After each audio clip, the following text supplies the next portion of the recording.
what's going on, guys? It's CJ. So I just bought a dryer from someone and it has a three-prong plug. And when I looked at my plug in my new house, it's actually four-prong. So this would not work in this case. It doesn't fit, the configuration's not the same. So don't try forcing it in. But what you have to do is replace this. So we're going to replace this with a four-prong plug, and I'm going to show you how to do it. It's really simple. You don't need to be an electrician to do this. This is not rocket science. You just have to have a little common sense and a little bit of patience. All right, so what I did is I bought a 6-foot dryer cord. This is a four-prong plug, just to show you the difference. This is what it looks like.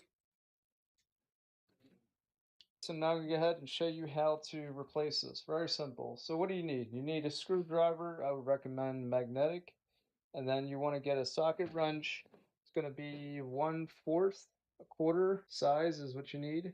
All right, guys, this is really simple. Let's start with the cover. Go ahead and loosen the cover. Use socket wrench or drill with the 1/4 bit. Keep everything to the side so you know where it's at. This is what it looks like. This is very safe to do. You're not plugged into anything, so don't worry, you're not going to get electrocuted. Let's go ahead and remove the relief fitting, which is right here. It's just 2 screws.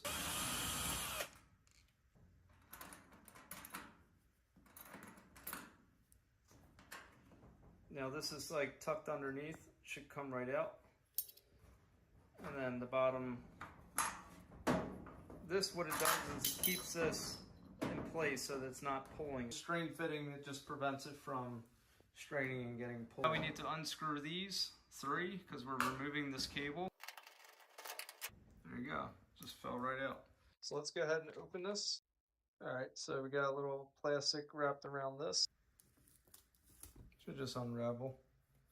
Now it doesn't come with screws, it only comes with screws for strain relief. You're gonna have to use the existing screws that you had. Yeah, put it right through the circle. Alright, so the strain relief, we can put that on now. It helps prevent tension, and it should look like this with 2 screws on left and right side. Problem is, I'm noticing on this dryer there's a screw that's preventing right there.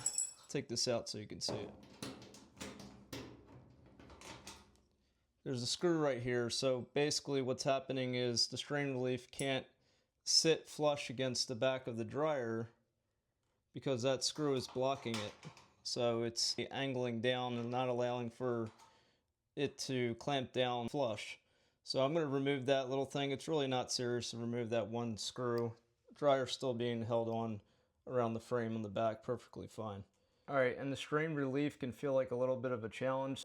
Just work with it and do one side at a time. Screw them down little by little. Don't screw it all the way down on one side first. It's got to be an even tightness, if that makes sense. Alright, so it should look just like that. It's nice and even, it's snug, you can pull on it, it's not going anywhere, it's not going to fall out. Okay, here's the fun part. This is where everybody's getting confused. Nobody knows what to do with this wire, what to do with this wire. You got a green screw here, what's going on? Alright, so we have a ground wire.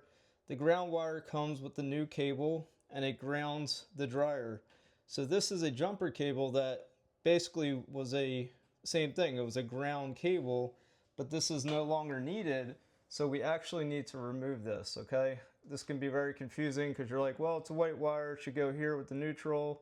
Well, that's not true, okay? If you put this white wire here with the white wire here, that's actually gonna still energize the dryer if this ever became loose. So someone can still get shocked by the dryer. We need to remove this wire. Let's start with that 5/16 socket bit. Remove it. Keep the screw, we still need the screw. When I say remove it, we're not going to remove it actually out of the dryer because it's connected to the wiring of the dryer, right? So we're not going to go up and remove and do all that. We need to get it away from all this. We don't want it touching the screws and we don't want to cut it either, okay? We just need to get it away and not touching anything. Tuck it away from everything. What I'm actually going to do is put a little bit of electrical tape right around this, just to know another precaution, and we're going to tuck that away right now. So I electrical tape the jumper wire. I'm going to tie it in a knot. Alright, so there you go. I have it knotted up and it's facing down. It's not touching anything. Alright, so what do we do next? We go ahead and connect our wires where they should go. Green ground should be right here where that jumper cable was, because this is our new ground. We're going to put our green screw in place. Green is just an indicator that it's a ground cable, ground wire. And also make sure your metal tabs are facing front with the flat side facing you. Alright, so now we have our color scheme. We have black hot, neutral white, and red hot. Alright, so we're looking for black. Match the wires up and make sure you're using a screwdriver, not a drill. Tighten it till you can't tighten no more. Don't over tighten it, it's not necessary.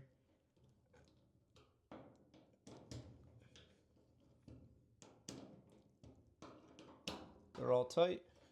Pull on them, make sure they're snug. Good to go. Alright guys, so this is how it should look to code. There's no other way you should be doing this. The jumper cable tucked away, not touching anything. Ground cable here.